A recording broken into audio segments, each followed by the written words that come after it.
اعجاز مہر کی رپورٹ کے مطابق خبر شامل کی جا رہی ہے۔ رمضان المبارک میں غیر معیاری کاربونیٹڈ ڈرنکس کی ترسیل ناکام۔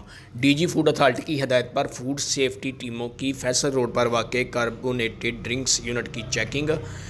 2000 لیٹر غیر معیاری ڈرنکس موقع پر تلف، یونٹ بند، 40,000 روپے جرمانہ عائد۔ موقع پر کیے گئے ٹیسٹ میں برعکس کی مقدار قوانین کے مطابق نہ ہونے پر ایکشن لیا گیا۔ پہلے سے بند کر دیے جانے والے یونٹ میں جعل سازی کا مکروہ دھندا کیا جا رہا تھا۔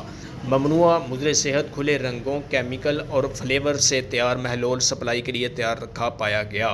جعل سازی کا مکروہ دھندا کرنے والے یونٹ کو دوبارہ بند کر کے بھاری جرمانہ عائد کر دیا گیا۔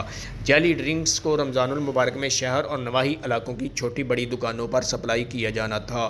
غیر معیاری ڈرنکس کا استعمال معدے اور گردوں کی بیماریوں میں مبتلا کر سکتا ہے۔ رمضان میں غیر معیاری اشیاء بنانے اور بیچنے والے چھوٹ کے مستحق نہیں۔ ملاوٹ اور جعل ساز مافیا کے خلاف زیرو ٹالرنس پالیسی کے تحت کام کر رہے ہیں۔ زیادہ منافع کی لالچ انسانی صحت سے کھیلنے والے انسانیت کے بڑے دشمن ہیں۔ D G food authority Asim Javed. Camera man Ali Butt کے ساتھ اعجاز مہر، نیوز 4 گوجرانوالہ۔